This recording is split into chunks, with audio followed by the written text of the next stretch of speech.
Chapter 4 of Black Myth Wukong delves deeper into the entangled realms of mysticism and intrigue, drawing the Destined One further into the heart of an ancient conflict. Under the looming presence of deities and immortals, the Destined One must navigate treacherous alliances and resolve lingering grudges held by those who once clashed with Sun Wukong himself. This chapter's lore is particularly complex, filled with ambiguous and unresolved details. As such, we will focus on the theories with the most substantial evidence to offer clearer insight into the unfolding events.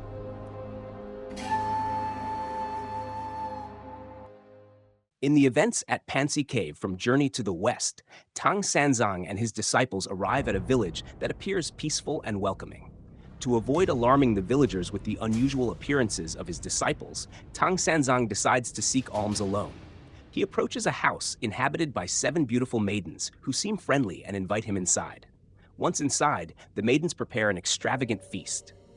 However, unbeknownst to Tang Sanzang, the food is actually human flesh disguised as vegetarian dishes. Horrified by the realization of what he is being offered, Tang Sanzang refuses to eat, which incites the maidens' anger. In retaliation, the maidens reveal their true forms as spider yaoguais and spin webs to bind Tang Sanzang. Meanwhile, outside, Sun Wukong and the other disciples sense something amiss. Trusting his instincts, Sun Wukong decides to investigate the situation. He summons the local keeper for information. The keeper reveals that Pansy Cave is home to the 7 spider yaoguais. The keeper also mentions a hot spring nearby that they frequently use. Long ago, the 7 fairies from the celestial realm used to bathe there. But since the spider yaoguais took over the spring, the fairies have had to avoid it. Keep this detail in mind, as it plays a key role in a theory regarding the ending animation of this chapter. Determined to rescue Tang Sanzang, Sun Wukong devises a clever plan. He transforms into an eagle and steals the yaoguai's clothes, knowing they would be reluctant to leave the pond in their nudity. This distraction gives him enough time to enter their cave and rescue his master. Bajie, hearing about the situation and driven by his lustful nature, volunteers to deal with the yaoguais, but actually tries to join in while they are bathing. He transforms into a catfish to squirm around the yaoguai's legs underwater. The demons defend themselves by shooting silk threads from their navels, which trip Bajie and tie him up. Once the yaoguais leave the spring, Bajie manages to free himself and returns to Sun Wukong and Wujing. Together, the 3 of them head to Pansy Cave, burn it down, and swiftly defeat all the demon minions, rescuing Tang Sanzang. While this incident starts off as humorous, it takes a darker turn when the 7 spider yaoguais seek help from their superior, the 100 Eye Demon. This leads the 4 monks to eventually encounter him at Yellow Flower Temple, his hideout.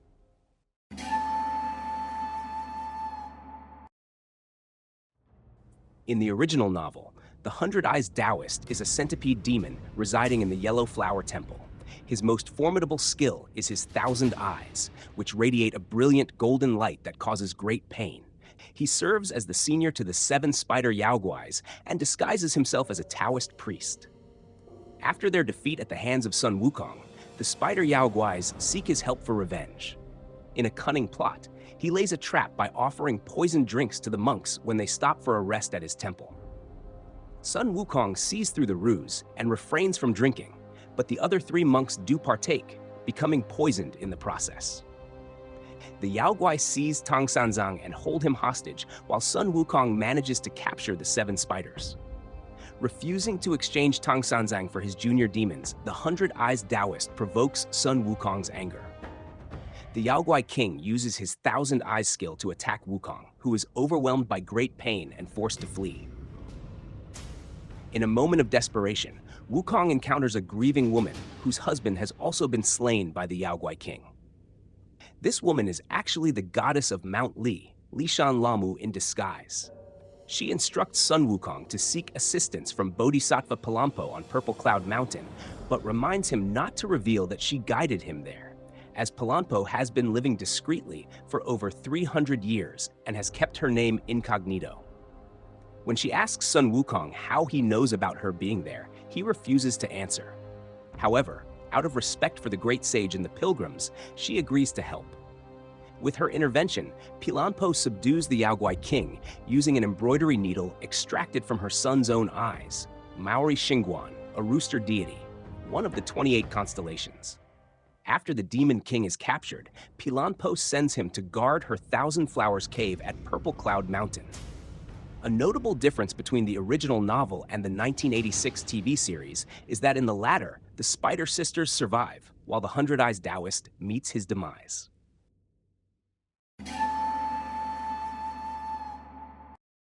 In Black Myth, Wukong, the Hundred Eye Daoist's role is reimagined, placing him under the command of more powerful entities, suggesting his entanglement in a larger web of divine politics. With the backing of these formidable figures, the Hundred Eyes demon is able to manipulate several key locations: Web Hollow Cave, Yellow Flower Temple, and even parts of Bodhisattva's Purple Cloud Mountain, transforming them into Yaoguai-controlled realms. The Hundred Eyes Daoist's path to ascension is a twisted one. He claimed that the celestial eggs bestowed upon him were never meant for lofty destinies or divine ascension, but were instead intended to create Yaoguai, which he sees as the ideal outcome. In one theory, the entire webbed hollow cave served as an elixir pill farm for the celestial realm, where the Hundred Eyes Daoist's role was to create more Yaoguais as ingredients. His secondary duty was to lie in wait to stop the destined one. By fulfilling this task, he believed he could ascend in Taoism. Tragically, the Hundred Eyes Daoist was merely a pawn, deceived into a false belief in his path to ascension. Despite this, he took pride in his role, unaware of how he had been manipulated. This new narrative highlights his cunning and influence, expanding his reach beyond what was depicted in the original Journey to the West.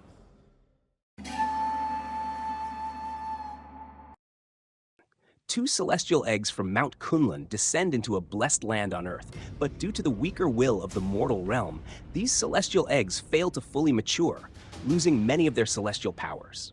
One of these eggs hatches into the elder Amourworm, a sinister being that lays insect eggs resembling blood sacs.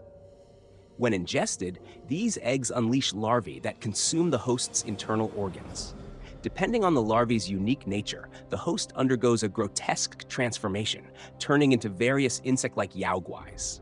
The Hundred Eyes Daoist, capitalizing on this twisted process, manipulates the people and Daoists in the region by instructing them, like Daoist me, that consuming these eggs will grant them great power and even immortality.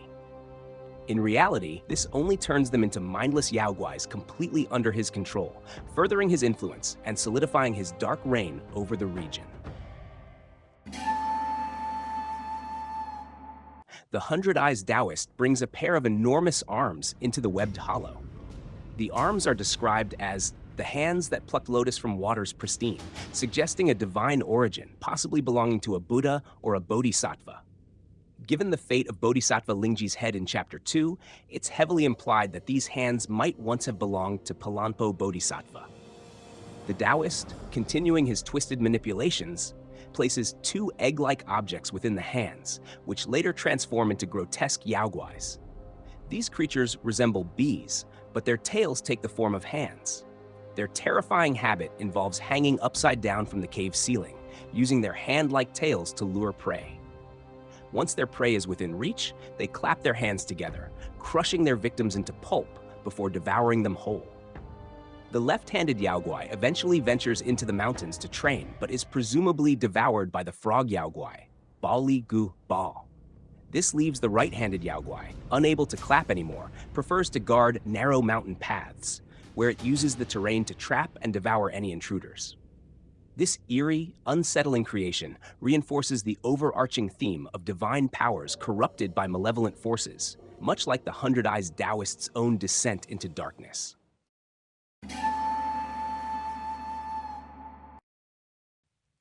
Hong Yi's character is described as possibly the daughter of the goddess of Mount Li, Leishan Laomu, or having some connection to her. She plays a crucial role in assisting the Destined One, following in the footsteps of the goddess of Mount Li, who helped Sun Wukong in the original novel, Journey to the West. In the original Journey to the West, Leishan Laomu guided Sun Wukong to seek the help of Pilanpo Bodhisattva to defeat the Hundred-Eyed Demon.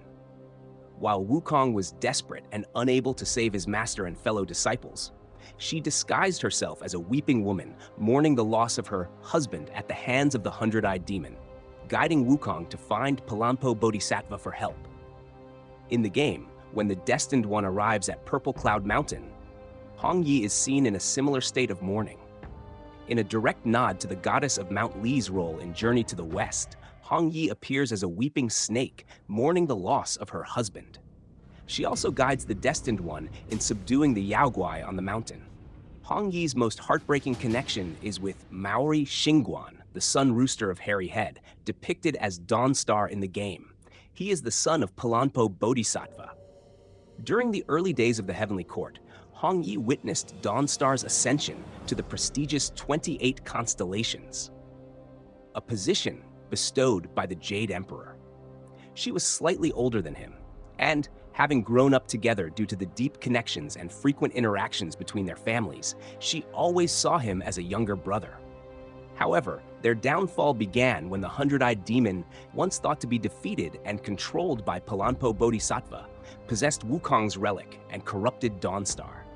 And Dawnstar was captured and imprisoned within a poisonous cocoon, where he was twisted and corrupted. What emerged was no longer the proud rooster who heralded the sunrise. He had now been transformed into Duskveil, a symbol of darkness, calling forth the moon and shadows. His once majestic and radiant form was now twisted and barely recognizable, with only his crowing reminiscent of the deity he once was. Knowing that Duskveil must be stopped, Hong Yi cannot bring herself to strike him down due to the bond they shared and her memories of him. Instead, she guides the Destined One on their mission, instructing them to retrieve the Pot Weaver's Needle, a powerful artifact forged from Dawnstar's own eye. This is the only weapon capable of subduing the Hundred-Eyed Demon, once and for all, putting an end to his reign of terror.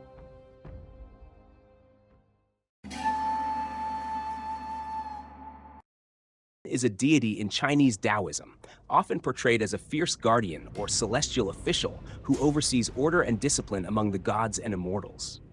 He is known for his keen observation, with nothing escaping his sight in heaven. In Journey to the West, Wang Lingguan prevents son Wukong from re-entering the Heavenly Palace after Wukong escapes from the 8 trigrams furnace.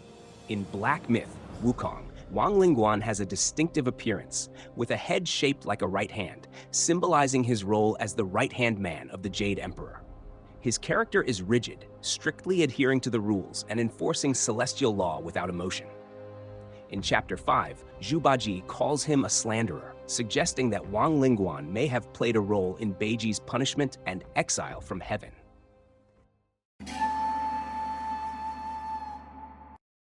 In Black Myth, Wukong, Crane Immortal is a mysterious figure guiding the Hundred Eye Daoist.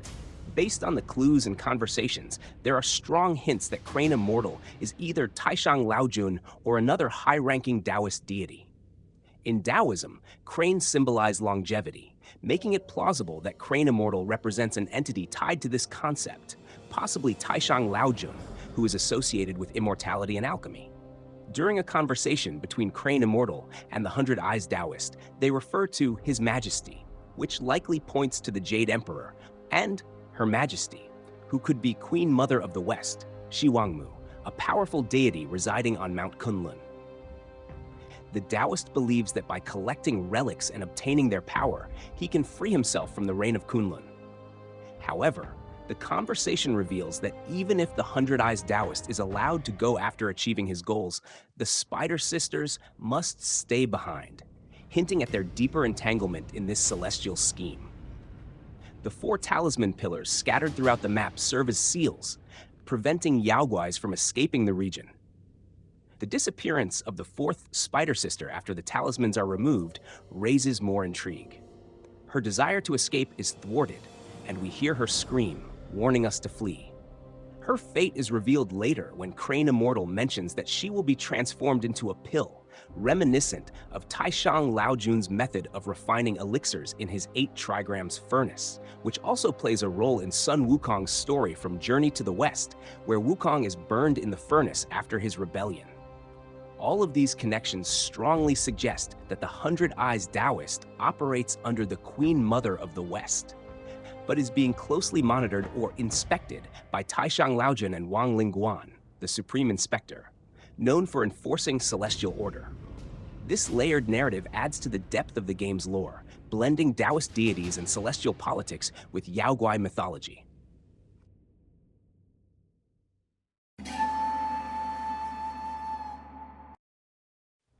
On the Mountain of Venom, neighboring the Kingdom of Women in the West, a tradition of female supremacy thrived.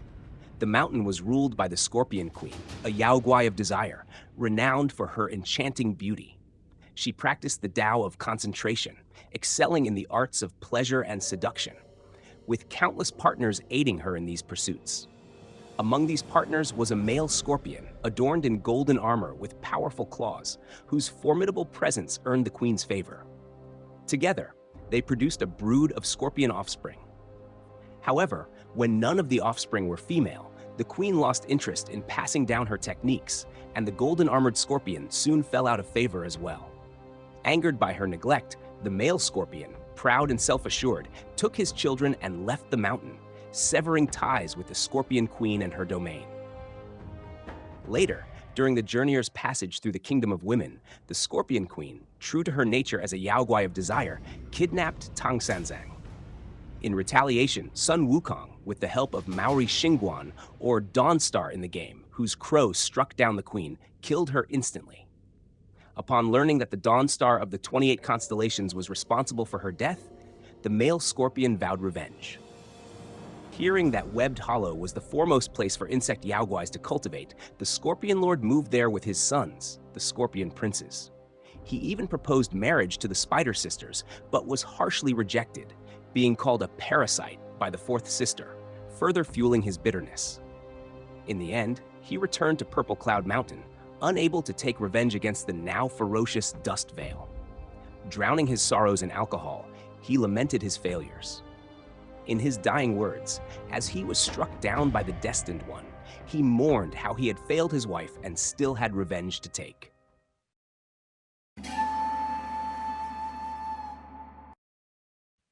Who is Violet Spider?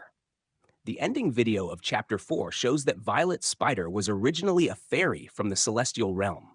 This ties into the events leading to Zhu Bajie, Marshal Tianpeng, being exiled from heaven, as described in the novel, due to his lustful acts with Chang'e at a lotus banquet held by the Queen Mother of the West.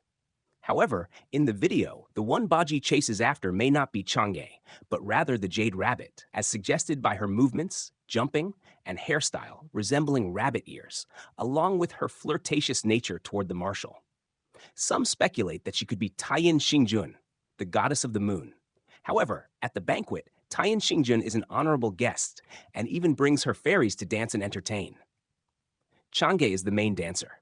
In Taiyin Xingjun's Guanghan Palace, there are several figures: the Jade Rabbit, who makes the elixir, Wu Gang, the woodcutter, and fairies like Chang'e and Sue, who manage the palace. Later in the novel, due to a fight between the Moon Rabbit and Sue, Sue reincarnates as the princess of the Tianzhu Kingdom. The Moon Rabbit, still holding a grudge, becomes a Yaoguai in the mortal realm, kidnaps the reincarnated princess, and disguises herself as the princess to marry Tang Sanzang. When Taiyin Xingjun comes to subdue the Moon Rabbit, Chang'e follows and brings her back to the celestial realm. So, there are many fairies in Guanghan Palace, not just Chang'e.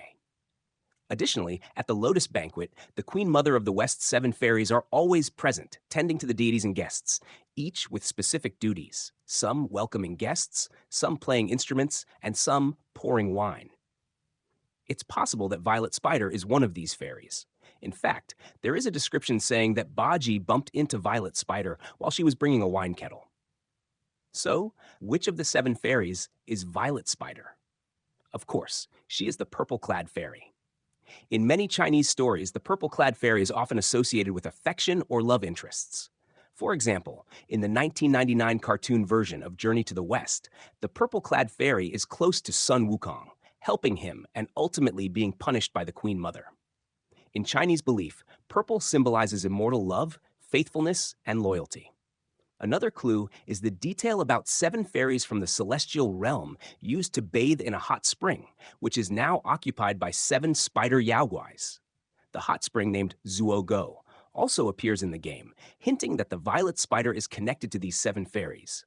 Her slight distance from the other spider yaoguais may imply that she is actually a fairy disguised as a spider to blend in. There are speculations that Violet Spider became a spider yaoguai because she misheard the similar pronunciation between Juji, meaning spider, and Ju, meaning pig. But there is no evidence to confirm this. Perhaps the reason she became a spider is that it was the most convenient way to come to the mortal realm. Transforming into a yaoguai in the hot spring allowed her to blend in easily without having to reincarnate, as reincarnation would cause her to forget everything from her previous life. Another reason she may have chosen this form could be symbolic. It reflects the Chinese idiom, men plow and women weave, which represents traditional gender roles in a family throughout Chinese history. Men were traditionally responsible for farming, depicted by Bajie as a pig using a rake as his weapon, while women took care of domestic tasks, such as making clothes for the family, symbolized by the spider weaving a web. This symbol implies that the two are fated to be husband and wife.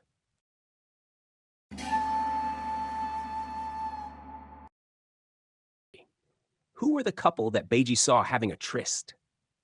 Upon analyzing the situation, the woman seems to be the moon rabbit, but who is the man she was with? Some speculate that it was the Jade Emperor having an affair, as he had the authority to banish Marshal Tangpang. However, this theory is unlikely. The Jade Emperor is the highest figure in the celestial realm, and such an affair would be highly problematic. He is always accompanied by his personal heavenly guards, and such an act would severely damage the order of Taoism and the celestial realm. Moreover, he would have had to personally visit Guanghan Palace, where the ancient deity Taiyan Xingjun resides, a figure he must show great respect to. Here's my theory, supported by some evidence. The man could be Taiyang Xingjun, the Star Lord of the Solar Palace, or the Lord of the Sun. The clearest evidence comes from two epic items you can find in the chapter, the Jade Moon Rabbit and the Gold Sun Crow. The description says that when these two items are equipped together, their effects are enhanced. The Jade Moon Rabbit obviously represents the Moon Rabbit, while the Gold Sun Crow is the symbol of the three-legged crow, Jinwu, or the Golden Crow, which represents the sun. This ties to the legend of Hou Yi shooting down 9 suns. In this legend, there were originally 10 suns in the form of three-legged crows that resided in the Fusang tree in the East Sea. Each day, one sun would travel the world in a carriage, but one day, all 10 suns came out together, causing the world to burn.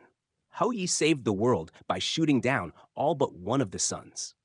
Another piece of evidence comes when Bajie accuses Supreme Inspector Wang Lingguan of slandering him and wrongly condemning him. Wang Lingguan, who knows all that happens in the heavens, would have been aware of the tryst between Taiyang Xingjun, the god of the sun, and the moon rabbit. Love is forbidden in heaven, and Wang Lingguan knows that. But what would happen if he banished the last remaining sun? The entire realm would be plunged into darkness. Additionally, in some Chinese lore, the Star Lord of the Solar Palace is the son of the Jade Emperor. So, Wang Lingguan, knowing this, had to choose between a marshal and the only remaining son, who also happened to be the son of the emperor. This detail highlights that even a rigid and lawful character like Wang Lingguan can bend the rules when it serves the greater good. The ending short film weaves a tragic love story, delicately portraying the contrasting perceptions of love between a man and a woman and how bittersweet love can be when fate refuses to deliver a happy ending. Zhu Bajie, once Marshal Tianpeng, a mighty naval commander of the celestial realm, was unlucky in love, possessing a simple nature that allowed lust to sway his actions. Enchanted by the jade rabbit's natural allure, he found himself relentlessly chasing her, blind to everything else. By chance, he collided with a fairy. While Bajie continued pursuing his lust, she fell in love with him in that very moment. However, in his reckless chase, he accidentally stumbled upon a forbidden sight in the celestial realm, the secret tryst between the Jade Rabbit and Taiyang Xingjun, Lord of the Sun. In the celestial world, as they say, if no one sees it, it never happened. But for Bajie, the consequence of seeing this sacred encounter was his exile from heaven, condemned for a crime he did not commit due to the deity's powerful influence. When Bajie descended to the mortal world, his lust for the Jade Rabbit quickly faded as she was now beyond his reach. He met another beautiful woman, Gao Quilan, and true to his nature, he fell for her. But everything from the celestial realm loses its grandeur in the mortal world, transforming into something entirely different. Due to his lustful and gluttonous tendencies, Bajie was transformed into a pig yaoguai, scaring away all women. Stripped of his charm and ashamed of his grotesque appearance, he resigned himself to a lonely existence as an outcast. On his journey to protect Tangsanzang, Bajie encountered the fairy from heaven once more. Insecure about his hideous true form, he hesitated to reveal himself. However, to his surprise, the fairy also transformed into her true form, a spider yaoguai. This moment underscores a vital truth. Love transcends appearances, while lust is easily swayed by them. The fairy's devotion to Bajie led her to abandon her place in heaven, embracing the life of a yaoguai just to be with him, even if it meant waiting a lifetime or resorting to any means to extend her life. For her, a life without him was a fate far worse than death. Bajie, who had been chasing lust his entire life, was now confronted with true love, and it was through her love that he finally realized the fleeting nature of lust and the transformative power of love. However, he knew that their fate was sealed. The punishments for those connected to yaoguais, like Bajie, Wukong, and the Bull King, were not easily forgiven by the heavens. In the poignant climax, the two characters sing the same melody, but their lyrics express different desires. Bajie, out of love, asks her to forget him in the next life, believing that loving him would only bring her sorrow and suffering. His coldness and insistence on pushing her away show how he wants to protect her from the cruel fate of their love. For him, a life together would be a life in hell. She, however, asks him to never forget her, believing that even unrequited love is better than the emptiness of not being remembered. To her, being separated from him is a fate worse than any hell. This duality beautifully captures the essence of love from both perspectives. For a man, love often means self-sacrifice, pushing the one he loves away to protect her from harm. For a woman, love means enduring everything for the sake of being together, as separation is the most unbearable fate. Destiny, like a lover's word, may speak in one way, but mean another. As Chapter 4 draws to a close, it leaves us with a tale that is as beautiful as it is heart-wrenching. The love between Bajie and the Violet Spider is one of fate, yet never destined to flourish. Their tragic romance, filled with devotion and sacrifice, is overshadowed by the harsh reality that in the grander schemes of heaven, love can be but a fleeting, powerless force. In the intricate play of politics and power, their bond, though sincere, was ultimately too small to withstand the machinations of those who control their fates. For the Hundred Eye Daoist, his story too serves as a grim reminder of how easily hope can be manipulated. Though spared his life, he is reduced to little more than a pawn, clinging to the false promise of ascending to higher realms of existence. A figure once filled with ambition and cunning, now bound by illusions. Chapter 4 leaves a lasting memory. One filled with melancholy and the fragile nature of love and ambition in a world governed by power. This emotional journey will be essential as we delve into Chapter 5, where even more tragic family stories await to be revealed. The weight of these tales will linger, reminding us that sometimes fate can be a cruel master.